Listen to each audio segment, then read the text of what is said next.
Some Eagles injury news to get to heading into this Monday Night Football matchup against the Kansas City Chiefs, a rematch of Super Bowl 57.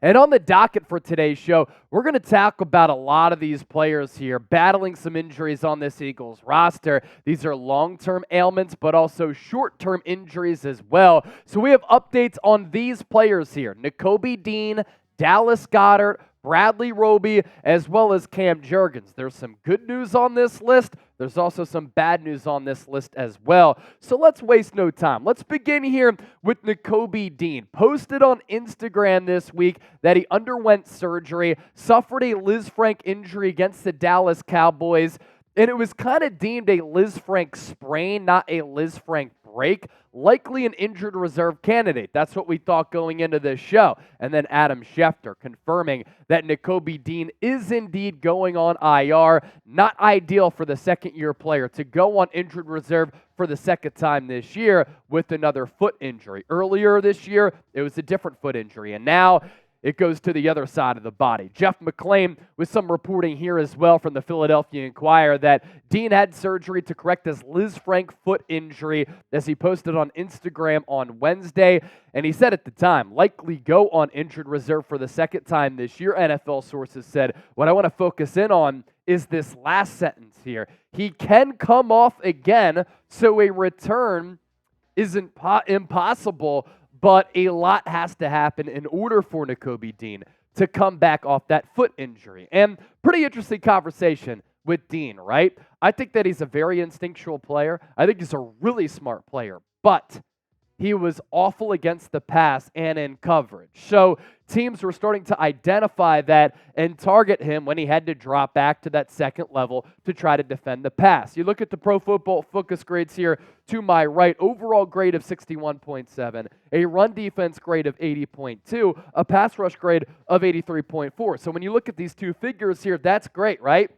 But a coverage grade of 49.2 is not good. One of the worst off-ball linebackers when having to drop back in coverage.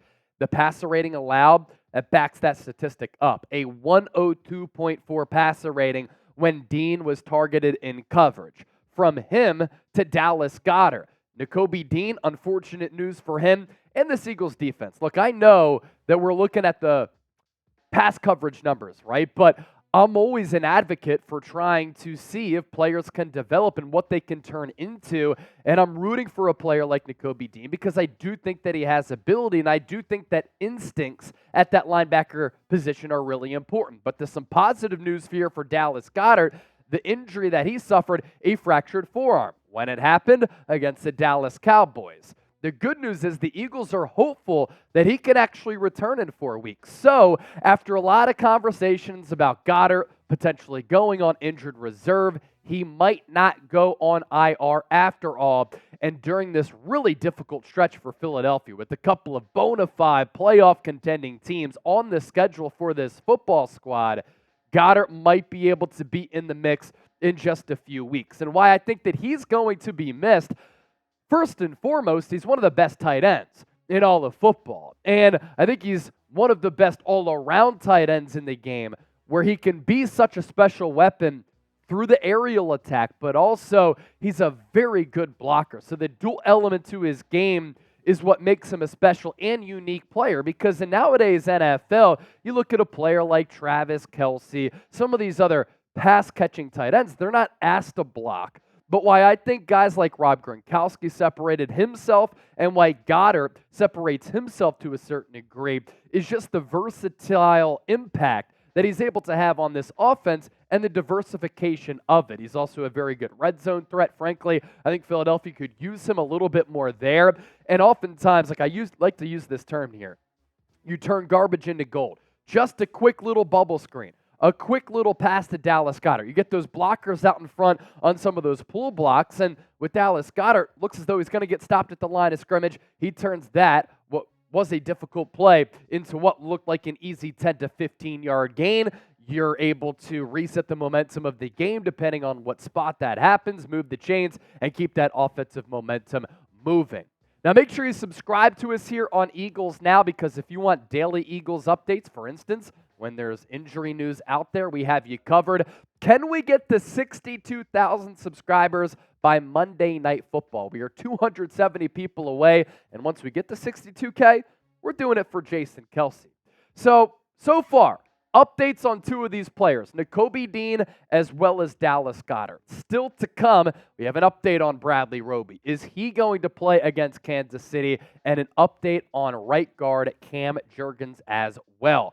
First, though, today's show would not be possible if it wasn't for Prize Picks. You can get a $100 deposit match at prizepicks.com/CLNS. Now, I'm looking out at the Chat Sports office right now. We call it the bullpen, and I think that we have a lot of really special football, basketball, and overall sports minds. So, reached out to a couple of coworkers, and I asked them for their picks for some tonight action, NBA as well as the NFL. Boss man Brett likes this here. Bam Adebayo, Mikal Bridges, as well as Andrew Wiggins. What's cool about Prize Picks, you choose more or less on their projected stat lines, and you can either have all three of those hit to have a bigger payout, winning real money, or just go 2 out of 3. Brett is going 2 out of 3 here with the more than 5 rebounds for Andrew Wiggins, more than 4 assists for Mikal Bridges, and then less than 11 rebounds for Bam Adebayo. So that's what Brett is rolling with. How about producer Jeremy Chuggs, who's one of the faces of the Las Vegas Raiders report alongside Mitchell Rentz? He likes more for Jamar Chase at 7 receptions. Great Thursday night matchup, by the way, between the Bengals and the Ravens. Probably the best that we've seen up to this point so far this year. Joe Mixon and Lamar Jackson, he likes more than 100.5 rushing yards combined, and then Joe Burrow, more than 1.5 passing touchdowns. So with that, are you going to tail us? Are you going to ride with us? Type R for ride. Or are you going to fade what the people in the Chat Sports office have cooked up here today? If that's the case, then type F for fade. All right, I told you, I wasn't lying, that we were going to get to Bradley Roby. Let's do that right now. He played against the Rams and the Jets after the Eagles signed him in NFL free agency after that injury to Avonte Maddox. He's been out for a little while after suffering a pec injury against New York. Nick Sirianni just spoke with the media a little while ago and said, we'll see if he can play against Kansas City. Now, Roby said on social media going into the bye, when a fan asked him if he was going to come back after the bye, that he was going to return. But is the injury still lingering? Because it doesn't seem as though Nick Sirianni is all that confident that Roby is going to be able to return to this defense and help what has been an ailing secondary. Or is it just gamemanship with Nick Sirianni trying to get an edge on the Chiefs?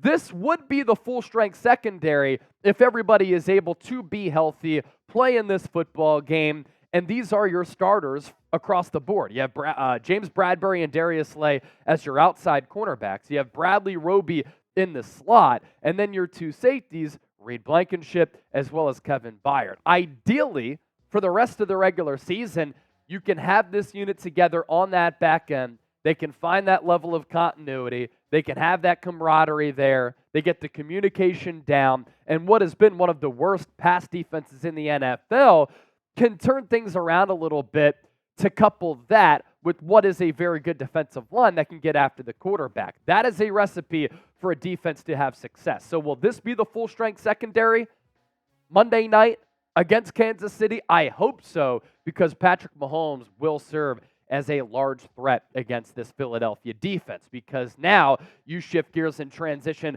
to the pass defense rankings this year under Sean Desai. I think he's done a good job, but look, I mean, the Eagles haven't really had back-to-back games with the same secondary combination. Injuries, moving parts. Opposing pass play percentage. The Philadelphia Eagles are 32nd in the NFL. Teams are throwing 71% of the time, because they know they can take advantage of this Eagles defense on that back end, and Philadelphia also has the #1 rushing defense in the NFL. Opposing completion percentage, 21st. Opposing quarterbacks are completing 66.5% of their throws. Opposing passes per game, Eagles are 31st. Again, going back to point number 1 here, teams like to chuck it against Philadelphia a lot because they're identifying the favorable matchup for their offense. Opposing passing yards per game, Eagles are 28th among 32 teams. And then teams are not throwing a lot of picks. Their interception thrown percentage is just 1.1%. The Eagles only have 4 interceptions this year as a team. That is good for 31st in the NFL. You sure that up, and this Eagles team going to be very dangerous coming down the stretch going into the NFC playoffs. We round out with an injury update on Cam Jurgens. The expectation is that he is going to play coming off the bye week. Now, his practice window was activated going into that Cowboys game. He did not play, and that's why Tyler Steen started at right guard. Up and down moment, shout out to him for recovering that fumble late in that football game to help secure the win, but he's not Cam Jurgens. And when Cam Jurgens was on the field, this is when this Eagles rushing offense was one of the best in the NFL. Weeks 1 through 4 before Jurgens went out with that foot injury, 140 rushing attempts, 661 yards in the first month of the regular season, average yards per carry at 4.7 with 5 touchdowns. Jurgens goes out with that foot injury, first replaced by Sua Opeta, and then Tyler Steen. And in weeks 5 through 9, this Eagles rushing offense has plummeted. 150 attempts, 506 yards, 3.4 yards per attempt, and 7 touchdowns. But as I like to say, the touchdowns misleading because of the dominance of the brotherly shove. And why I think it's important to bring those numbers up, Kansas City, 15th among 32 teams in the NFL at yards per carry given up, and they are 17th in total rushing yards per game surrendered. So a way for the Eagles to win this game, finding success against a Chiefs' weakness in running the football to set up the pass. But when you run the football and you milk clock, where does that leave Patrick Mahomes? On the sideline looking at the Jumbotron of videos of Taylor Swift in the stands or in the press box. Make sure you join us for that Monday Night Football game. Eagles, Chiefs, watch party, some awesome Super Chat giveaways and raffle items. It's the best place to experience game day outside of being at the actual game. So if you ain't subscribed, you ain't alive.